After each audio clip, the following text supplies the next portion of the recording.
Ad Astra Abyssosque. We meet again, you two. Hi, Catherine. Do you have any commissions for us today? Commissions, huh? Let me think. Oh, how about this? Please attend the Academia's Academic Symposium this afternoon and recite a love poem on stage. Wait, say what now? And if possible, please also use your camera to capture the reaction of the audience upon finishing the poem. Huh? What kind of commission is that? I see. It appears that you're not interested in this commission.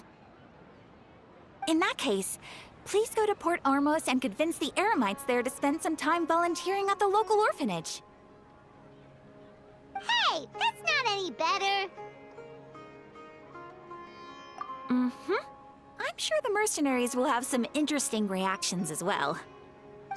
Paimon's gotta ask, just who exactly has been submitting these commissions to the Adventurers Guild? Oh, the commissioner? Well, actually, I just wanted to see the two of you in action. Was it so obvious? I was hoping you would actually take one of those commissions. That kind of chance to observe humans doesn't come by often. Ah, so it's Nahida. Paimon just knew Catherine wouldn't crack those kinds of jokes. When did you get into her head? From when she said, Ad Astra Abyssosque? So it's been you this whole time? Are you done resting up, Nahida? Yes. I've been sleeping ever since we parted ways, and I even had a really, really long dream. It was another dream about the Sumeru Festival, except it was a happy one. In my dream, I was sitting in the middle of a flower terrace, and everyone in Sumeru City was holding hands as they danced in circles around me. They danced round and round, and everyone looked really happy. I also got to sit on a gigantic flower carriage. Ferris, the Knight of Flowers, raised me really, really high above the ground, and I was throwing an endless amount of Yalda candies at the children. You know, Nahida, maybe your dream is how the Sumeru's festival really should be. It's meant to be a joyous time where everyone gets together to celebrate your birthday. Huh? Wasn't I describing a really happy dream? Why are you both looking at me like that? Wait, could this be an example of the emotion known as pity? No, we aren't pitying you. That would only make everything worse. We just don't want you to feel too sad. By the way, have you had a chance to visit Dunyarzad? How's she doing? The Homianis haven't allowed any visitors after the festival, so we haven't been able to check on her. Yes, I paid her a visit right after I woke up. She was resting at the time. Her condition is stabilized. However, since Elazar is a manifestation of the withering on the human body, we can only cure it by finding a way to take care of Irminsul's own withering. But for the moment, our top focus should still be figuring out what the sages are up to and what they're planning. Right. Who knows what'll happen if they manage to pull off another scheme like the Samsara of the Sumeru's festival? So our first priority should be investigating and putting a stop to the sages' activities. As for how we should pull that off, let's discuss it somewhere else. There are too many adventurers around here. Oh, good point. Sorry, adventurers. We're gonna be borrowing Catherine for a little while.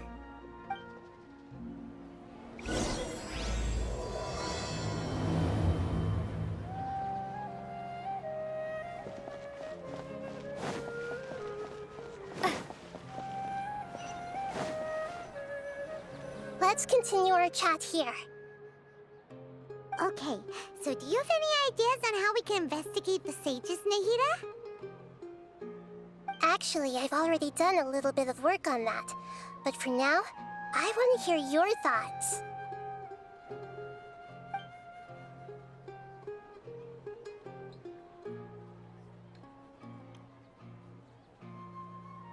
I've already tried that, but all the key members of the Academia, even the core 30 guards, intentionally avoid wearing their Akasha terminals. It seems that from the very beginning, they've been guarding against info leaks from the Akasha. Of course, it could also be because they're wary of me. Have you already caught the sage's attention? I'm guessing not yet, but distrusting me would make perfect sense if they've ever paid attention to the urban legends about me. In any case, I probably can't take over their minds directly. No way, that's too risky. You mean it'd be too easy to get caught? No, it's not that. We shouldn't involve innocent students in this. A single mistake could completely ruin their lives. Doing that would be ignoring the safety of my people for my own selfish goals. How is that any different from what the sages are doing? That's a good point. Spoken like the god of Sumeru.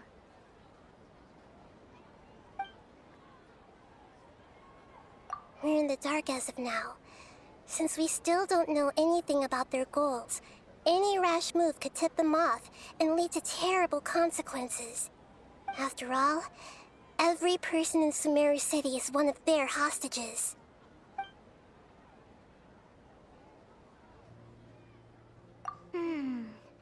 Are we really out of ideas? Nahida, you're super smart, so you already have something in mind, right? Don't keep us in suspense. Spill the beans already. According to a popular theory from the Vahumana Darshan of the Academia, rejecting impractical motions at the beginning of a planning session will give more weight to the actual proposal. Okay, but aren't you the god of wisdom? You don't have to use that kind of gimmick to make us take your ideas seriously.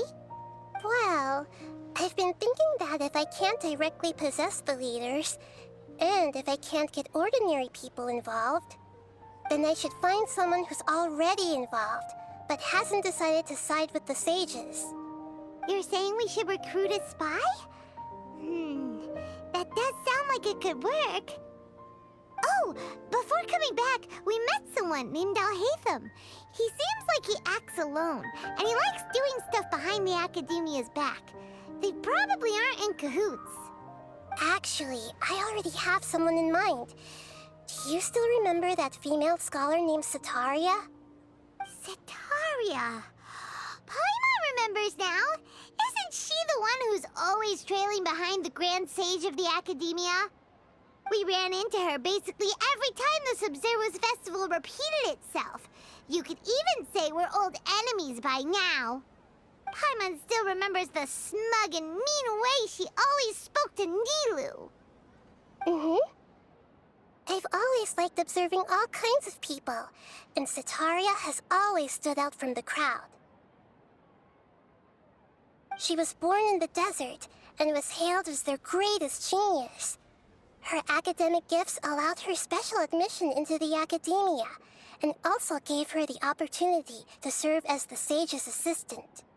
Oh, Paimon didn't know she was from the desert. She must be pretty special then.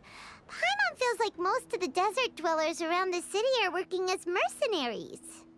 The name Setaria means star. When she lived in the desert, she shone like the brightest star in the night sky. Later on, she was chosen by the sun. The star was given a place in the daytime sky to complement the sun's dazzling light. Soon after, the star witnessed the sun scorching the earth, which brought forth many disasters. The star began to waver. Instead of staying beside such a sun, wouldn't it be better to return and light up part of the night sky? But in the end, she couldn't give up the radiance of daytime.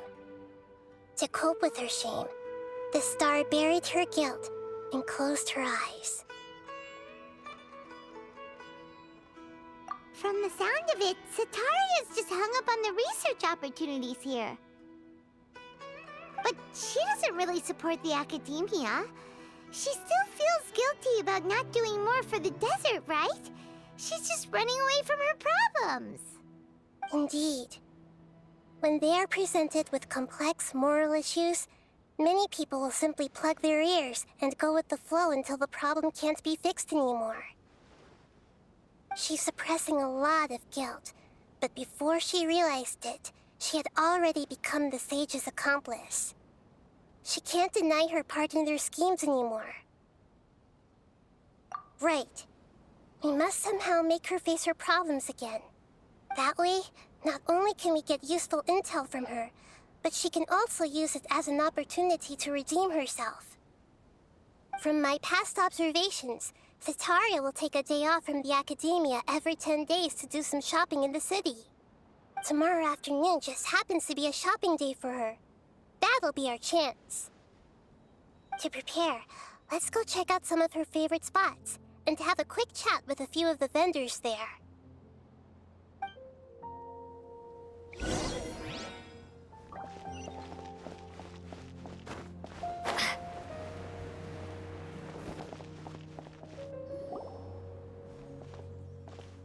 This should be Setaria's favorite fortune-telling spot. So should we ask the fortune teller about Setaria? No, I already have enough information on Setaria. The most important thing now is for you to pay attention to the vendor's talking style and key characteristics. Talking style and key characteristics? My poor lost lambs, have you become troubled over your fates? The divine voice of wisdom often echoes between mine ears. If thou be blessed today by the gods, I may be able to show you the way. Huh? Really? Nahida, you've been whispering things to her? Shh! My friend here has some doubts regarding her future. Can we get a fortune reading for her? Of course, of course. In that case...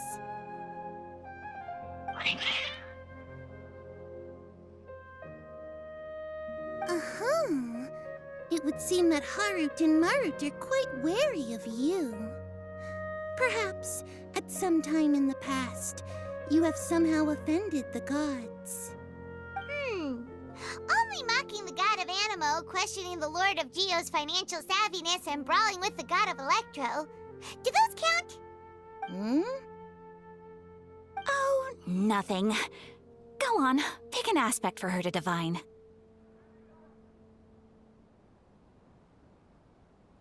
Health prospects, no problem at all.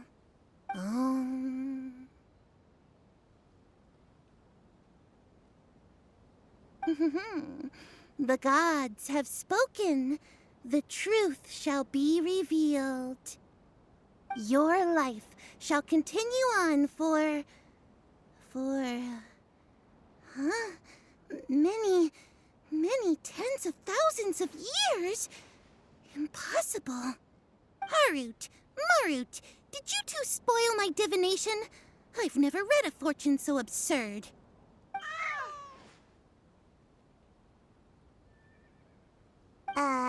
Actually, Paimon thinks this is probably the most accurate fortune-telling you've ever done. I admit that the orientation of today's celestial matrix is, suboptimal. As such, there will be no charge.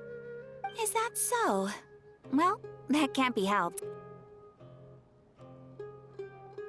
If you were to bring some food offerings for Harut and Marut on your next visit, perhaps they could help you reverse the wheels of fate.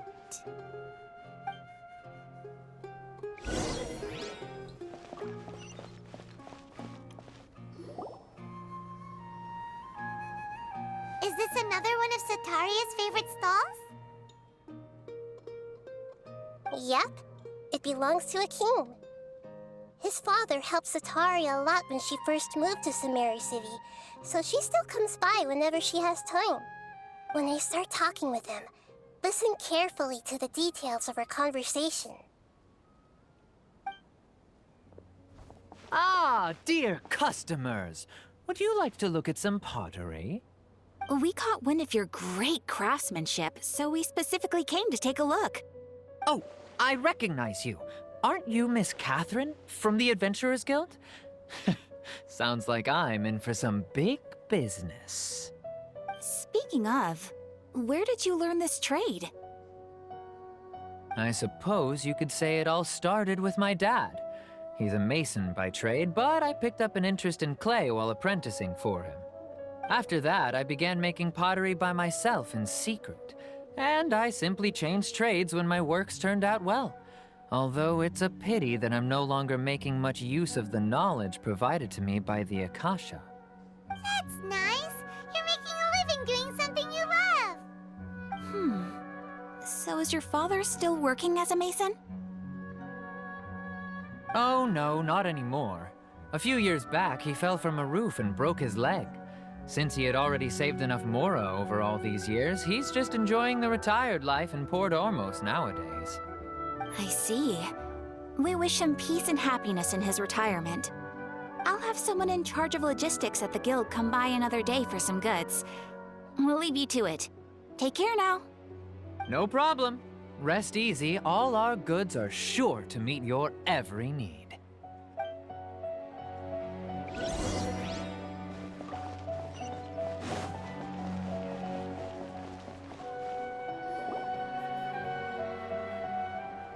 This should be our final stop.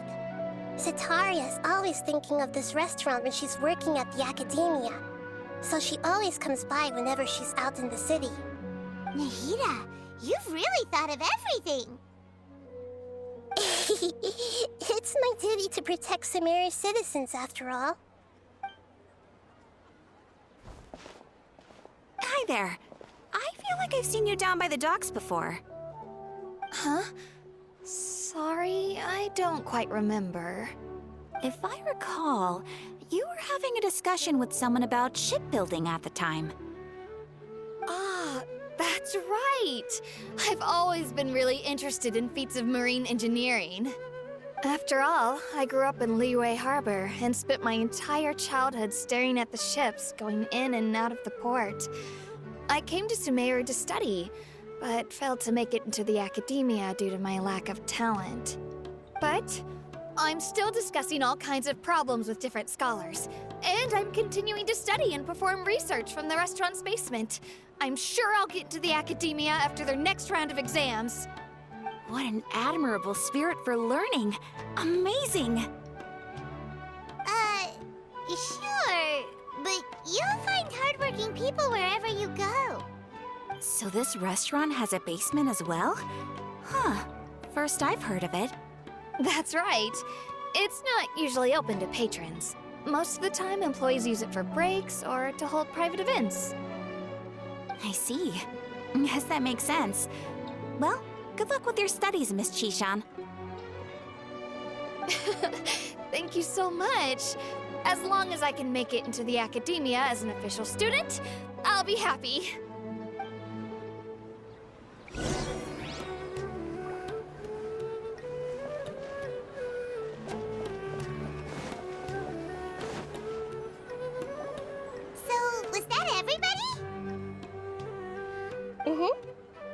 Familiar faces should be enough for Sitaria.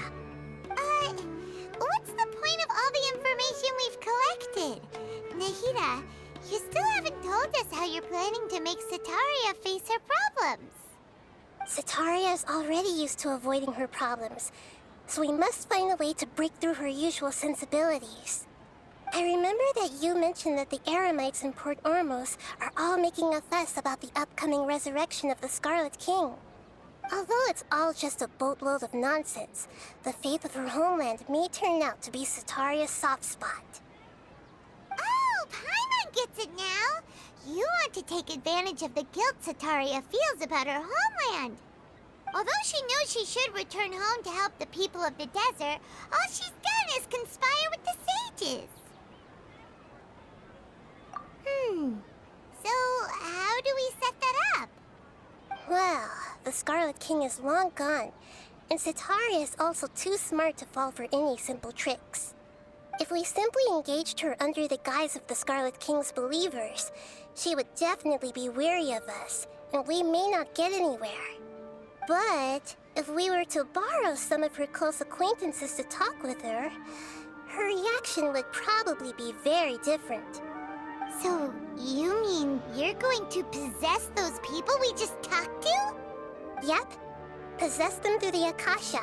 Imply that they've already converted to the faith of the Scarlet King.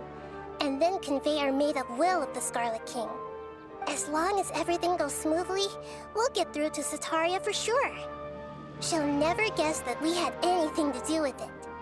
Ah, so that's how you're going to use all the info we collected on these people. It's so that you won't slip up and break form. Possessing them will only work if you can manage to pass off as them. Exactly. So, best of luck with impersonating them. Huh? Best of luck? But we don't know how to possess anyone. That's no problem at all. I'll just share all their senses with you once I've possessed them. As long as you're also wearing an Akasha terminal, the effect will basically be as if you've possessed them yourself. Huh. That is pretty convenient. But why does she have to do this? Can't you do it yourself? Although I've been observing humans for a while, I've never been good at imitating them. You're not wrong. It's always been painfully obvious whenever you try to pass as Catherine. If it was at all possible, I would have preferred to leave these people alone. But seeing how things are now, I probably should just accept it and push on. Yeah, don't beat yourself up over it. We're only doing this to help everyone, and we'll only be borrowing them for a little while anyway. Alright, then let's give it a go tomorrow afternoon.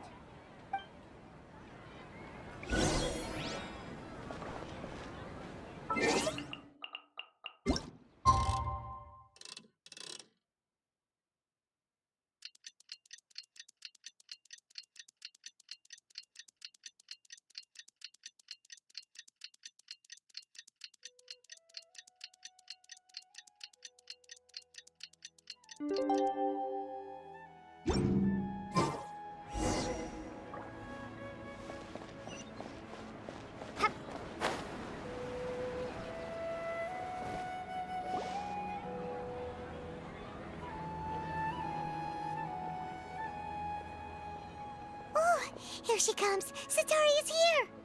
Let's quietly follow her.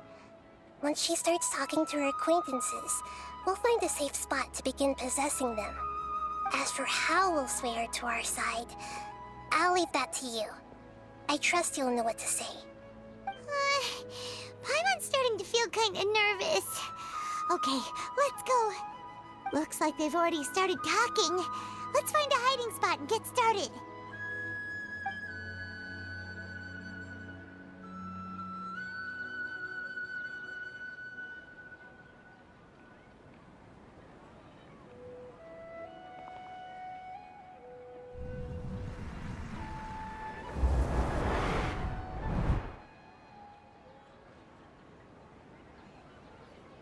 That's right. You really can't force anything when it comes to love. And besides, everyone around me has a very different background and outlook. Are you still listening to me, Nabia? Oh, of course I'm listening. You were talking about troubles with your love life, right? I heard everything you said. Okay then. You just seemed a little distracted for a moment there.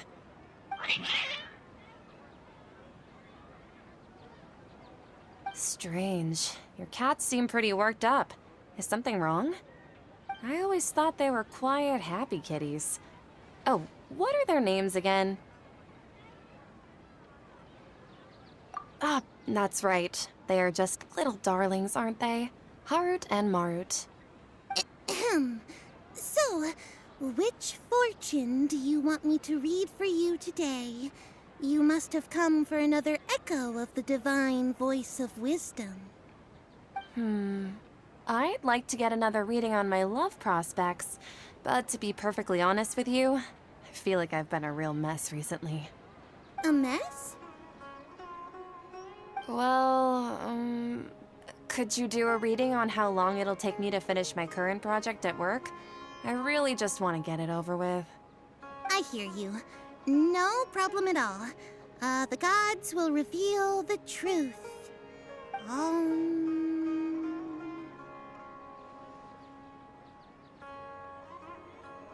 The gods are asking, Setaria, why haven't you gone home? Why haven't I gone home? Do the gods really know everything I've been thinking about? Setaria, why don't you just go home? It's a demand now instead of a question. The gods seem to be truly upset. I'm sorry. I know I failed the gods. Please pass on my most sincere apologies and ask for their divine forgiveness. And if I may ask, Nabia, is there a specific god who's speaking to you right now?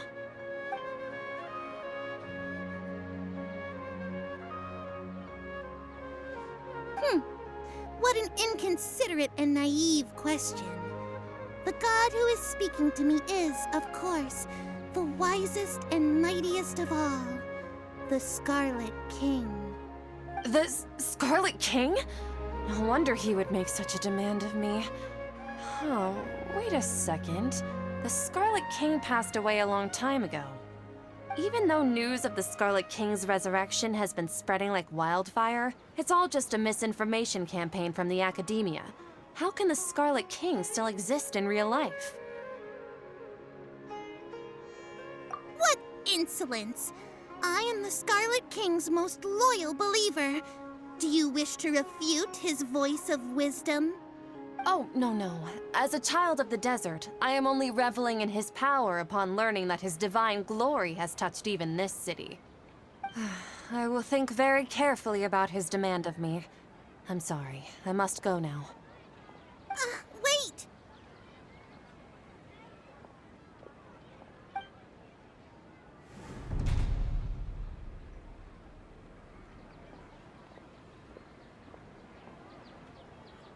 Whoa! She just ran off in a hurry. She looked pretty upset, too. Well done. Setaria didn't seem to suspect anything amiss.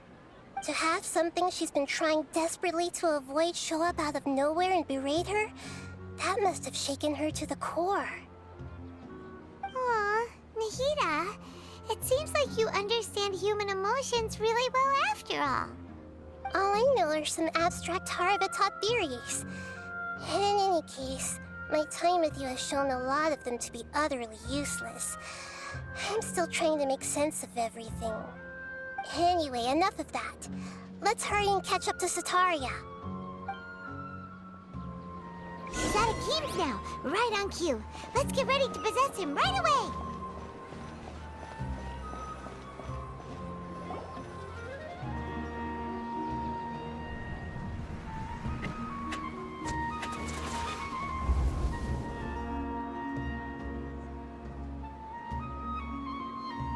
It's okay. I just got caught up in something. Oh, actually, didn't you ask me to help you look for work? What kind of work were you looking for again? Gardening? But don't you hate everything to do with plants? I still remember getting mad at you for secretly throwing away the bonsai that I gave you as a present. You see, a friend told me that the secret to self-improvement is to work on things you're not so good at. Fair enough. I didn't think that was something you would consider. Speaking of, how's he doing? Is he feeling any better? Huh? Wasn't he nursing a leg injury?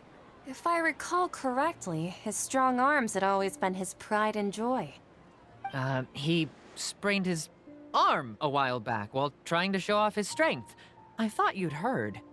Actually, while we're talking about him, is he still living in Port Ormos? Yeah, he's been retired there for a while. If you could find the time, please write him a letter. Please pass on that recently, faith in the Scarlet King has taken root in Port Ormos and has begun to spread across Sumeru. He has a quick temper and has always been a devout follower of the Dendro Archon, I don't want him to get into a fight with those Scarlet King believers because of a difference in beliefs. Oh? So, who are you siding with in all of this? The Academia or the Scarlet King? I'm so jealous of you. You were born a child of the desert, yet you chose to betray the Scarlet King, and now you spend all your time with those crooks from the Academia. Akeem, you don't mean you've also become a believer of the Scarlet King? What's so strange about becoming a believer of the wise Scarlet King? In fact, aren't you the strange one? The one who still can't pick a side? Can't pick a side? Me? Whoa! Paimon had no idea you'd be so good at this! You really zeroed in on the issue and put it right in front of her. It might feel a bit overwhelming for Sataria. But once everything is over, I'll be sure to pay her a visit to her mind and explain everything. Anyway, let's keep going.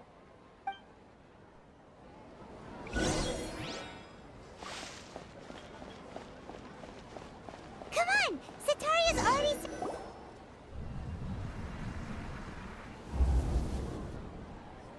So, Shishan, have you noticed anything weird in the city lately?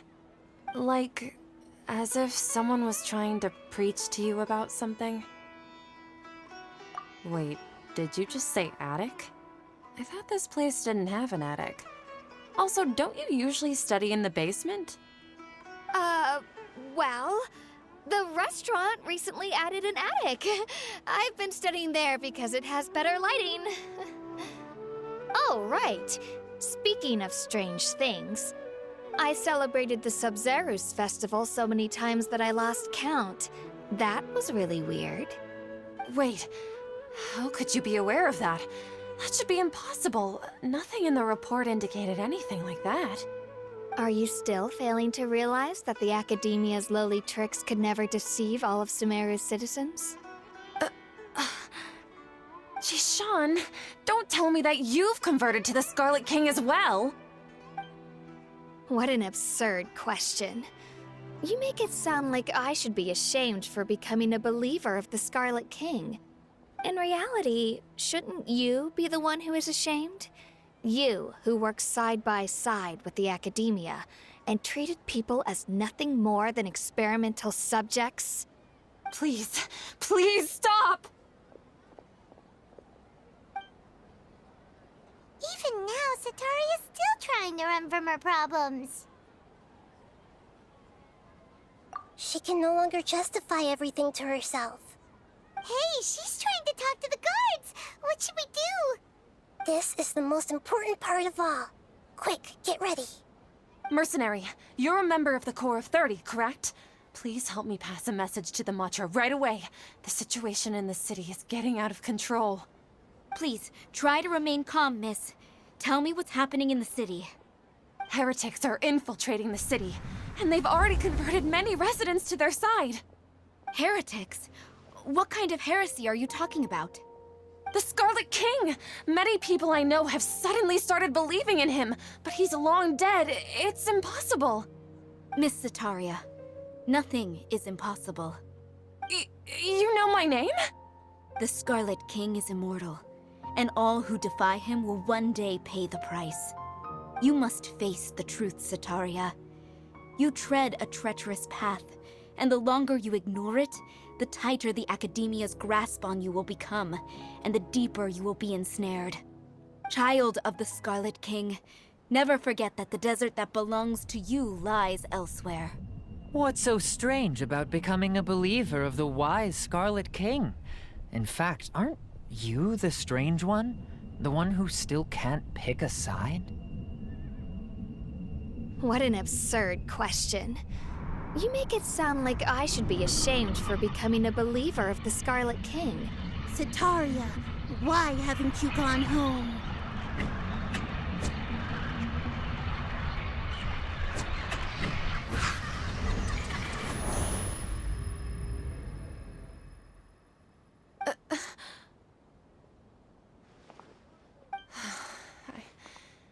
seems that no matter where I run, I only keep finding more believers of the Scarlet King. I have to say, this is a familiar feeling. I've also been running from my guilt this whole time. Guilt over my part in the Sage's plans, and from ignoring the letters from the children of my homeland. But no matter how much I may try to ignore or get rid of it, my guilt always comes back. You won't necessarily lose your research opportunities by facing the truth. Besides, did you really want to conduct your research while carrying such heavy feelings of guilt? How do you know me so well? Are you truly just a believer of the Scarlet King? Or are you the god himself? That's not important. The important thing is to pass judgment on the academia and its sages, and to correct their mistakes. If you could provide some assistance in this matter, perhaps it could serve as a form of atonement. I've actually never believed in the gods, but I've always believed in serendipity. Your appearance must be a fated opportunity for me to get out of this wretched situation. Please tell me, what can I do for you?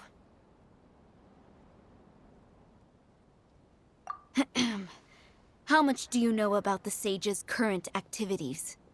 I was just one of the designers for the masked dream harvest scheme, which is what happened around the Sumeru festival. But I know very little about the full scope of the overall project. I'd assume that only staff with the highest clearance would have access to those confidential documents. I've just been working to meet the Grand Sage's specified requirements. However, there's something that's been really bothering me. I heard that a scholar who was previously expelled has returned to the city, and even the sages are still quite wary of him. To fight against the academia, we will need to figure out the nature and the purpose of their work. Is there a way for us to get access to the confidential documents you mentioned? It should be possible if we're willing to take some risks. After all, I'm an assistant to the Grand Sage, and I've been working on many tasks outside of the project. One thing, though, I won't be able to transfer the documents to you through the Akasha once I get my hands on them. The sages have always closely monitored all activities within the Akasha. Let me see... let's use the most primitive method. Send someone to pick up the documents tomorrow evening at the Academia entrance. The Academia entrance. Wouldn't that be too conspicuous? Don't worry about that. I assure you, this won't be a trap. I'm only suggesting this location because it'll draw more scrutiny for me to leave the Academia again. It'll be safest for me to distract the guards long enough to hand you the documents. All right, I trust you. So, if I were to successfully complete this task, would it mean I've atoned for my wrongdoings? That'll depend on the judgment of the Dendro Archon. The Dendro Archon. That's right. Her people are the ones we have endangered. As the God of Wisdom, she's also the one responsible for judging and guiding the scholars. Maybe it's time for me to find a god to believe in. Just as Nahida predicted, we've managed to bring Sataria to our side! The Traveler's execution was ingenious. She's the one who deserves all the praise. Well, now that we've made plans to meet again tomorrow evening, all we can do is pray for Sataria's mission to go off without a hitch.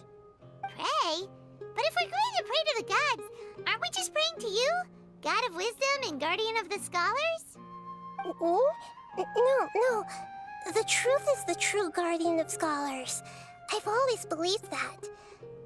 Anyway, let's meet again tomorrow evening at the Adventurers Guild.